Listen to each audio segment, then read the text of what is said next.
Hey, welcome back to another episode of Magical Insight with Luke Hillis. This is a show about perspectives and insight for enriching the quality of your life.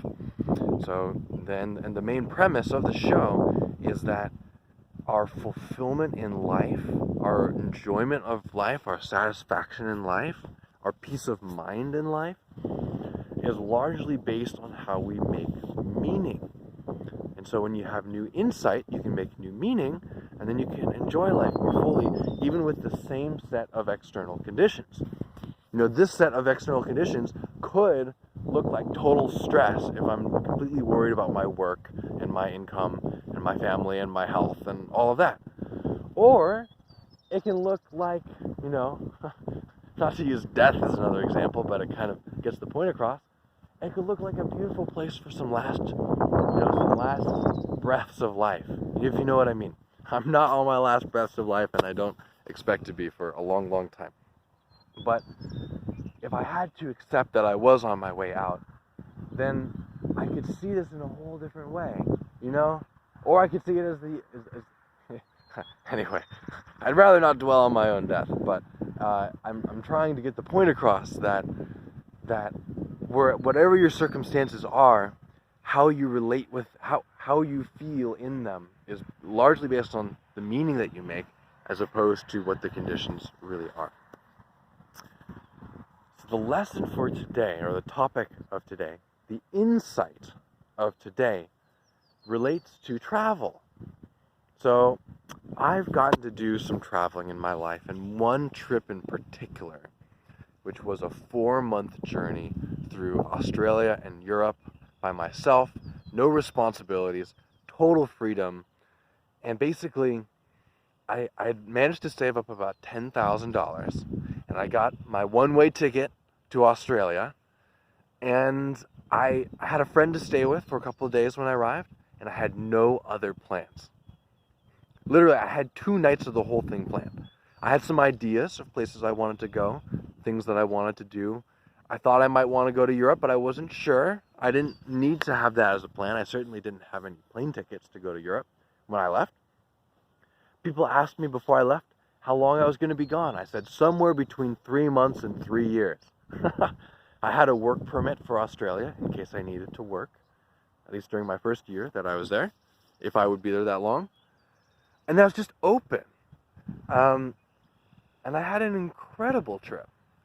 I showed up there, and after I left my friend's house, I just started meeting people and staying at people's homes and connecting with people other places and staying with them there, and then going on adventures from those home bases and meeting more people. And then I met someone, and he and I got a camper van and drove across the country and met more people and did more things. It's just like, and then I went to Europe, and that whole trend just continued.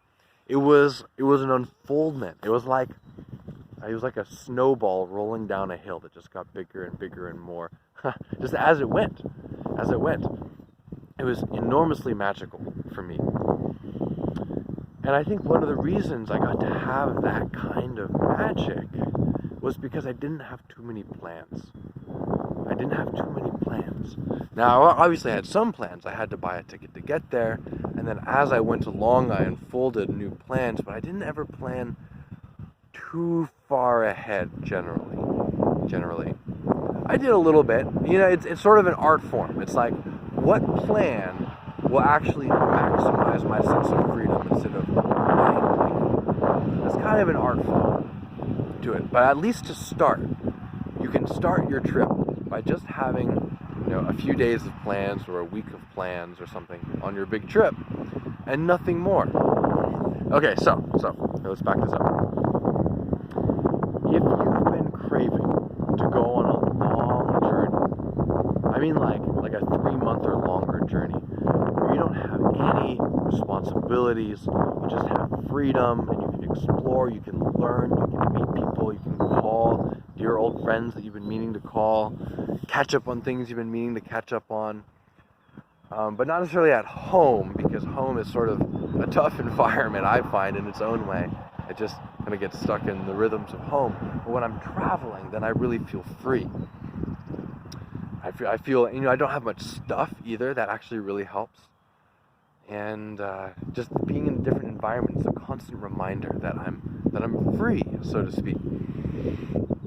So the formula that I would offer for you is plan to leave whatever you're doing in 6 to 12 months, if this is what you want to do. And if that feels appropriate, maybe if you just started a job or something, you don't want to do that quite yet. I'll come back to my story soon. But, if it does feel appropriate to leave your job in 6 to 12 months from a responsibility standpoint, then I would say that you give your notice for 6 to 12 months. And then in that time, you save up as much money as you comfortably can. I would recommend if you can hit $10,000, that is like freedom money to me. Got a lot of possibilities, but even if you don't hit that amount, even if you don't hit close to that amount, I would recommend that if you've never done a trip like this, you just pick a date 6 to 12 months from now, do your best, and then just go for it. Because I think the risk is not running out of money in some other country.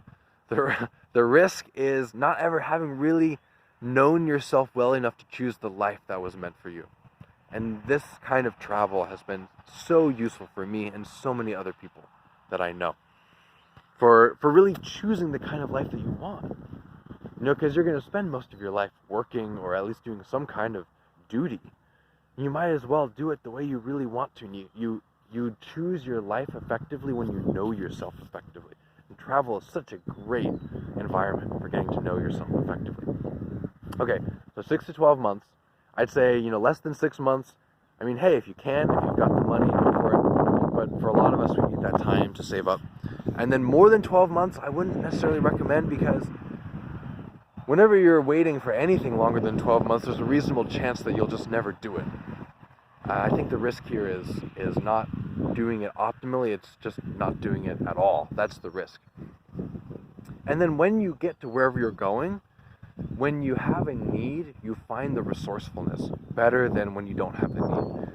So if you need money, you might be impressed with your ability to find money. If you go to somewhere like Australia, you might be able to get a work permit. Or if you go somewhere like Thailand, you can live really inexpensively. And often you can even get remote work from from the United States, if you're from here, or from wherever you're from, that you can do while you're abroad. Some part-time work or something to keep you going. That works as well. So, so my story is that I just gave notice to leave my job in 7 months. I think I'm going to manage to hit the $10,000 mark for savings. But even if I didn't, I'd go anyways. And I'm planning to go to Thailand and just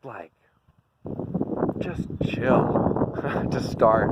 I've got a lot of things I want to do. I want to learn a lot of things. I want to research a lot of things. But just to get there and have that sense of freedom, I don't really have any plans beyond just arriving. And then it'll unfold once I get there. And so this comes back to what I initially wanted to talk about, is about not having too many plans, living in freedom.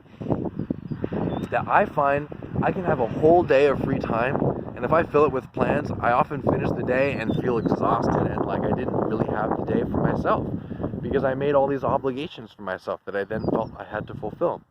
Whereas if I maybe leave the day open and just create as I go, then at the end of the day I might feel like, wow, today was really me, Anyway, I think this topic needs a little bit more content. Feel free to leave your comments below, send me your messages. I'd love to give you some advice on travel if you'd like that.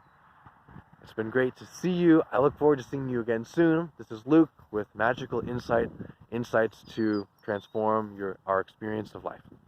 Wishing you the best and see you again soon from Fairfield, Iowa.